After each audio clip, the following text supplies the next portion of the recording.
Salut tout le monde et bienvenue sur la chaîne La Chemin des Sentiers, j'espère que vous allez bien. Aujourd'hui nous allons parler du guide de la randonnée numéro 4. On va tout simplement se concentrer sur les sacs de couchage. Ça va être une grosse vidéo avec beaucoup de contenu, beaucoup de choses à apprendre. Alors pour tous ceux qui débutent grandement la randonnée, je vous invite à prendre un stylo, un cahier, un bloc-notes sur téléphone et puis c'est parti, notez toutes les informations qui vous seront utiles. Pour soutenir la chaîne, n'oubliez pas, le seul moyen c'est les commentaires, les partages, les pouces bleus. Pour soutenir financièrement la chaîne, si vous avez envie que cette chaîne dure dans le temps parce que je fournis beaucoup de travail, c'est un membre, c'est-à-dire 5 euros par mois si vous en avez envie. Vous pouvez mettre le code LOIC10 sur le site lyophilisé.fr, puis vous pouvez aussi passer par les liens qui sont en description de la vidéo. Allez, premier point pour choisir un sac de couchage, ça va être tout simplement la température de confort. La température de confort à ne pas confondre avec la température limite et la température extrême. On y revient juste après. Comment choisir votre température confort? Dans quoi et dans quel lieu, dans quelles circonstances vous allez avoir envie de randonner? Est-ce que vous allez avoir envie de commencer vos randonnées assez tôt en saison, c'est-à-dire début avril, et puis les terminer, les randonnées assez tard en saison, on va dire fin novembre, un truc comme ça. Donc vraiment un gros 3 saisons vraiment bien conséquent. Ou est-ce que vous allez plutôt viser de la saison vraiment estivale, c'est-à-dire de juin à septembre, donc juin, juillet, août, septembre. Et donc là, vraiment, le choix ne sera pas pareil parce que vous allez pouvoir vous permettre des choses un petit peu différentes en termes de poids, en termes de confort, etc. La température de confort, qu'est-ce que c'est exactement? La température de confort, pour faire très simplement la définition,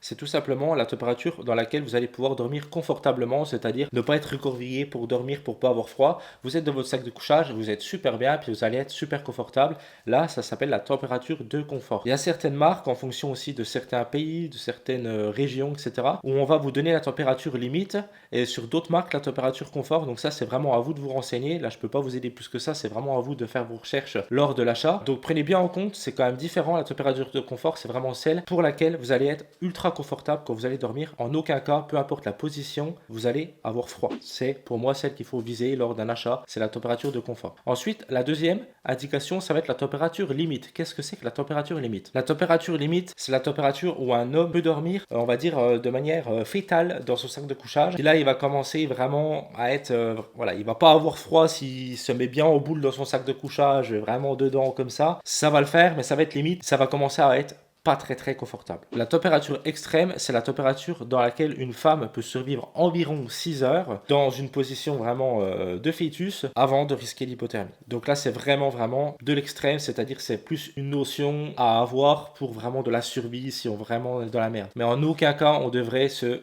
baser sur la température extrême. La température extrême est juste une indication comme ça, mais vraiment, ça va être tellement personnel qu'en réalité, on s'en fout. Regardez que la température confort et à la limite, la température limite, pourquoi pas. Partez toujours du principe que si c'est écrit 0 degré confort, vous allez être confortable vers 2 degrés, des choses comme ça, quoi. Hein. Parce qu'il faut prendre en compte ce que ne prennent pas en compte les tests en laboratoire, prendre en compte le niveau de fatigue, la journée de marche, est-ce que vous avez bien mangé, est-ce que vous êtes bien hydraté, enfin voilà, l'humidité, le vent, etc. Il y a tellement de trucs à prendre en compte que la température confort, faut toujours un petit peu la sous-estimer. Pour terminer avec cette température confort, moi je vous conseillerais tout simplement de partir sur un 0 degré confort pour du 3 saisons, pour de l'estival. Moi je prendrais ce genre de sac de couchage, c'est ce que j'ai moi, je vous le montrerai ici après, on vous fera une belle incrustation. C'est ce que j'utilise moi, voilà, tout simplement. Moi j'ai un moins 1 degré confort, voilà, vous pouvez prendre un 0 degré confort, mais voilà, ça vous permettra en fait de commencer à faire de la randonnée au mois d'avril. Attention, pas partout, hein. Au mois d'avril, dans les Vosges, dans le Jura, le Massif central, vous allez avoir des nuits vraiment en dessous du zéro, et ça va vous permettre vraiment d'avoir une grande ouverture de bivouac sur toute l'année. En montagne, ça va vous permettre en juillet, août d'être confortable avec votre 0 degré, ne pas stresser d'avoir froid la nuit. Donc voilà, si vous devez faire qu'un seul choix en termes de température confort, prenez un 0 degré. Maintenant, on va choisir le type d'isolation. Une fois que vous avez décidé plus ou moins votre température confort, on va passer au type d'isolation. Il y a le duvet naturel et le synthétique. Le duvet naturel, concrètement, quels sont ses avantages et ses inconvénients? Le duvet naturel, son gros avantage, c'est tout simplement qu'il va être plus compressible, plus léger à chaleur égale, à chaleur équivalente par rapport au synthétique, mais c'est vraiment, on parle pas de juste 50 grammes de différence, on parle de beaucoup de poids de différence. Donc ça joue énormément lors d'un achat. Je sais que moi, j'ai les deux, et le duvet quand même, rien que déjà pour sa place dans le sac à dos, il est tellement plus compressible qu'un sac en synthétique que pour moi c'est gagnant sur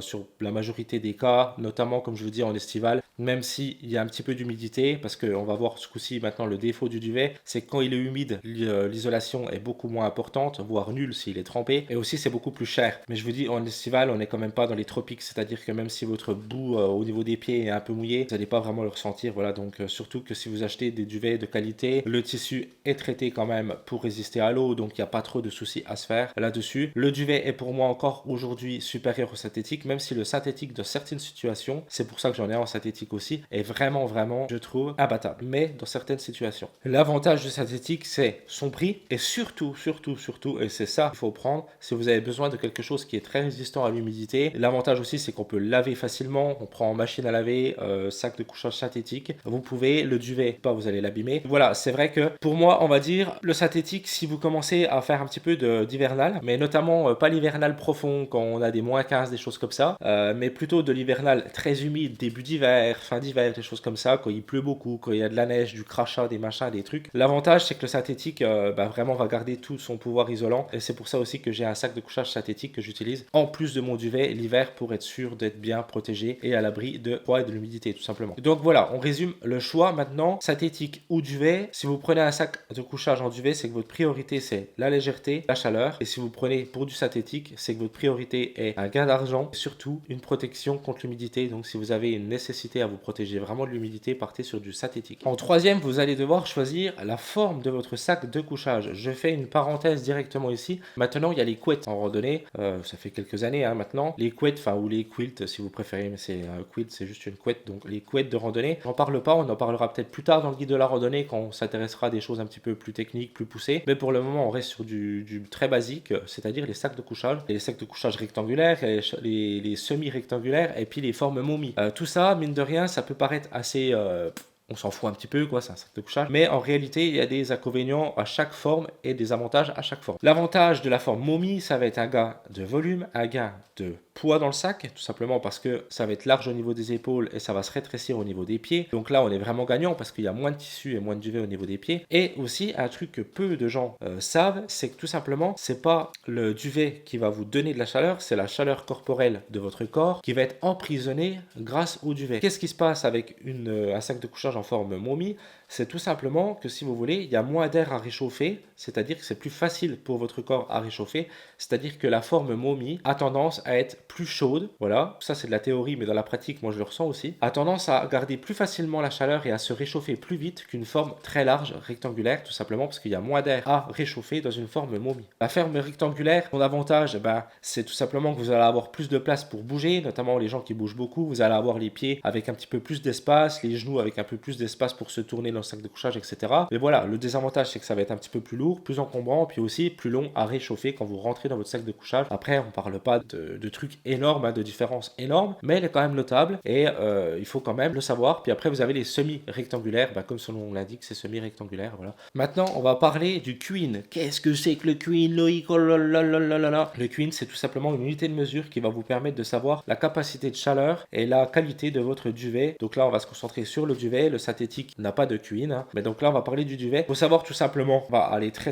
vite, très rapidement là-dessus, mais plus le queen est haut, plus on est sur un duvet de qualité. Plus il va être bas, plus on va être sur un duvet de moins bonne qualité. Vous avez aussi quelque chose sur le duvet à vraiment prendre en compte. Je fais une petite parenthèse là-dessus. Regardez la provenance, s'il vous plaît, de votre duvet. Je sais qu'il y a des trucs comme il y a des duvets, des chaînes YouTube, des fois qui parlent de duvets qui viennent de AliExpress. S'il vous plaît, n'achetez pas ça. C'est vraiment une horreur ce qu'ils font vivre aux animaux pour ce genre de duvet. C'est des animaux qui sont plumés vivants, parfois même plumés 2 fois vivants. Enfin, c'est une catastrophe. Donc, n'achetez pas ce genre de duvet-là, s'il vous plaît. Voilà, donc le queen, en gros, plus le queen est élevé, plus le duvet est capable d'emprisonner de l'air, tout simplement. Voilà, pour faire simple. Donc, comme je vous disais, votre corps crache de la chaleur, dégage de la chaleur, et puis plus le queen est élevé, plus il peut isoler de l'air. Donc forcément, plus le duvet va être isolant. Donc forcément, c'est à vous de voir, mais tout simplement, pour faire clair, plus le queen va être élevé, plus le sac de couchage va être cher. Tout simplement, vous allez payer la qualité comme tout. On estime qu'un bon queen, ça commence vers 800.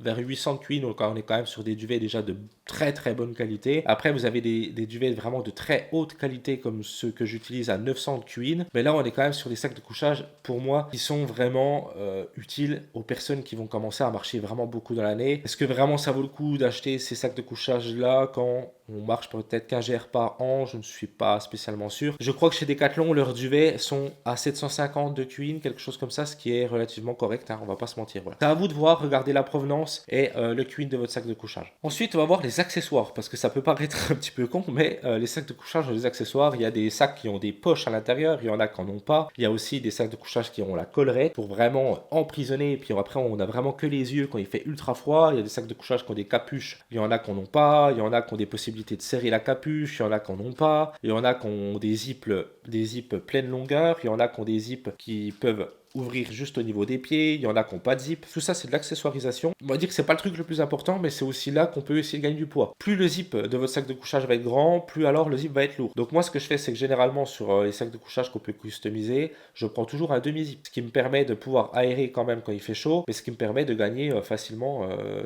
facilement j'en sais rien, mais en tout cas, ça me fait gagner des grammes dans mon sac, sur mon sac de couchage. Ensuite, c'est à vous de voir, est-ce que vous avez vraiment besoin d'une collerette pour l'estival? Je suis pas vraiment sûr, donc ça à vous de voir aussi, est-ce que vraiment, comme je vous dis, vous avez besoin de ça. Il faut savoir que plus il y a de choses sur un sac de couchage, plus il sera lourd. Et plus il va être aussi techniquement cher, parce que plus il y aura de travail dessus de couture. Moi, je sais que sur de l'estival, la collerette, spécialement, bon, j'en ai pas besoin. Je commence à en avoir besoin quand on commence à passer les moins 10 degrés, voilà. Sinon, on reste quand même assez confortable. Et puis, la collerette se remplace facilement avec un tour de cou, par exemple, des choses comme ça. Une capuche, là aussi, c'est à vous de voir, est-ce que vous en avez besoin ou pas. Moi, je sais que j'ai une capuche sur mon sac de couchage que je n'utilise que quand je commence à passer la barre des moins 1, moins 2 degrés. Sinon, en estival, j'en ai pas besoin. Donc là aussi, on peut voir pour essayer d'économiser du poids. Et c'est là qu'on commence à passer du côté peut-être des couettes, hein, comme je disais. Mais la couette est pour moi, encore une fois, un très bon élément que j'aime beaucoup, mais on en parlera plus loin dans le guide de la randonnée. Là, on s'adresse vraiment au sac de couchage. C'est à vous de voir, voilà. Il y a des trucs que moi j'aime bien quand même garder, comme le zip. Il y a des sacs de couchage qui n'ont pas de zip, mais le problème de ne pas avoir de zip, c'est que pour l'aération, c'est pas pratique. Par exemple, quand il fait chaud, c'est cool de pouvoir au moins ouvrir un petit peu, puis laisser le sac de couchage ouvert.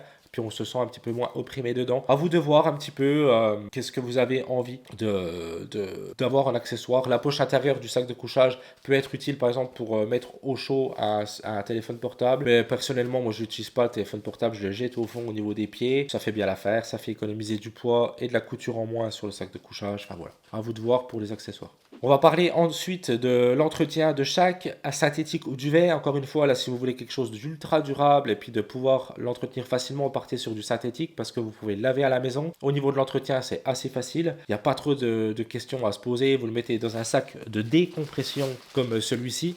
Et puis ça suffit. Le duvet, vous allez vraiment devoir pour moi ne le mettre dans aucun sac. Vous le mettez par terre comme le mien en fait. Je le mets par terre puis je le laisse gonfler toute l'année pour essayer de l'abîmer le moins possible. Vous ne pouvez pas le laver en machine à laver. Il faut forcément l'envoyer dans une entreprise qui est faite pour ça. Pas en pressing non plus. Parce qu'en pressing, vous allez le défoncer.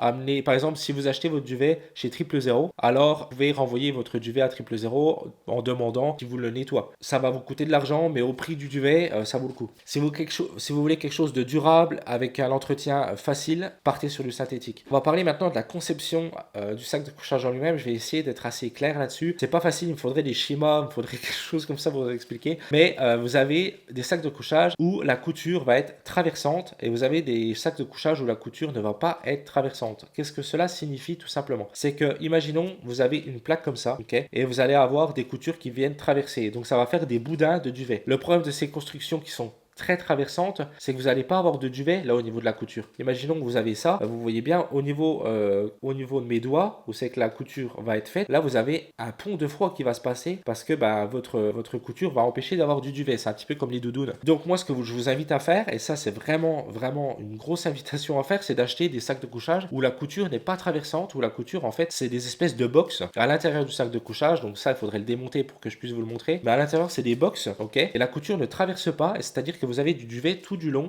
du pied à la tête. Et là, vous allez avoir quelque chose de plus qualitatif avec moins de pont de froid. Parce que les trucs traversants, là, oui, vous allez gagner des pesos, mais c'est pas de la grande qualité. Et puis, si vraiment vous attaquez du 0 degré en montagne, c'est pas le truc le plus confortable. Donc, bon, voilà. À vous de voir, encore une fois, tout est nuance hein, avec l'argent, les choses qu'on fait. Encore une fois, si vous faites un GR par an, bon, ça suffira, hein, voilà. Mais si vous commencez à vraiment vouloir vous attaquer à beaucoup de GR tous les ans, à faire vraiment beaucoup de kilométrage, etc., investissez dans un bon sac de couchage. Pour moi, ça fait partie des éléments les plus importants, en tout cas avec le matelas, le sac de couchage, la tente, tous ces trucs-là, c'est vraiment très important. J'espère que cette vidéo vous a plu, j'espère qu'elle a été bien en forme. J'ai essayé de un minimum l'écrire parce qu'il y a quand même beaucoup de choses à ressortir sur les sacs de couchage. Maintenant, je vais vous donner pour moi la référence du sac de couchage lorsqu'on débute la randonnée ou même lorsqu'on est quand même assez avancé. C'est tout simplement le MT900 de chez Decathlon. Encore une fois, je ne suis pas sponsorisé par Decathlon parce que je sais que j'en parle souvent en bien quand même de Decathlon. Mais sachez-le, le MT900 de chez Decathlon suffira largement pour la plupart des gens et même pour les gens qui font beaucoup de GR. Par exemple, vous prenez mon frère qui fait quand même beaucoup de GR, qui fait beaucoup de randonnées. Il a le MT900 depuis des années, il en est super content. Alors oui, ça sera pas aussi léger qu'un 000, qu'un Cumulus, qu'un Valandré,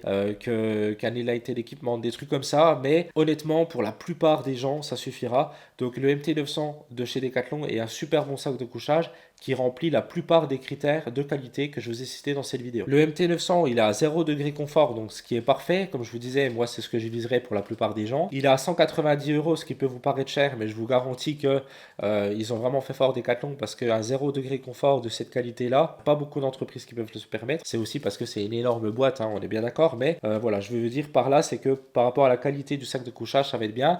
Vous avez une belle, des beaux accessoires, vous avez une petite collerette, vous avez une capuche, vous avez un zip intégral, vous avez une poche intérieure au niveau de l'accessoirisation. Je crois qu'il a 800 QI, il me semble. Exactement, il a 800 QI, donc c'est quand même un duvet de qualité. Il fait 950 grammes en taille L, ce qui est quand même correct. Alors c'est là hein, le compromis de toute façon qu'on fait quand on va chez Decathlon, c'est la légèreté. Si on fait une comparaison entre un sac de couchage de haute qualité et un sac de couchage plus entrée de gamme comme chez Decathlon, mon sac de couchage, mon Cumulus, là celui que j'utilise, le XAI 400, pour moins 1 degré confort, donc un sac de couchage qui est plus chaud, il fait 585 grammes pour moins 1 degré confort, et celui de Decathlon pour 0 degré confort, il fait presque le kilo. Donc voilà, on est quand même sur quelque chose d'énorme en termes de grammage, mais comme je vous dis, c'est un compromis que moi j'accepterais de faire si je marchais pas beaucoup dans l'année. Moi aujourd'hui je fais presque 4000 km tous les ans, depuis des années maintenant, forcément c'est pas des compromis que j'ai envie de faire, mais pour la plupart des gens, moi si par exemple j'étais à la place de mon frère, je faisais 2 GR par an, ce qui est déjà pas mal, je resterais pour la plupart de mon matos chez Decathlon. J'espère que cette vidéo vous a plu, partagez, commentez, le pouce bleu, etc. C'est ce qui fait vivre la chaîne, c'est ce qui va m'aider, parce que ce genre de vidéo, vous imaginez bien, c'est un travail de fou furieux. Donc voilà, un grand merci d'être là, à très bientôt, salut tout le monde.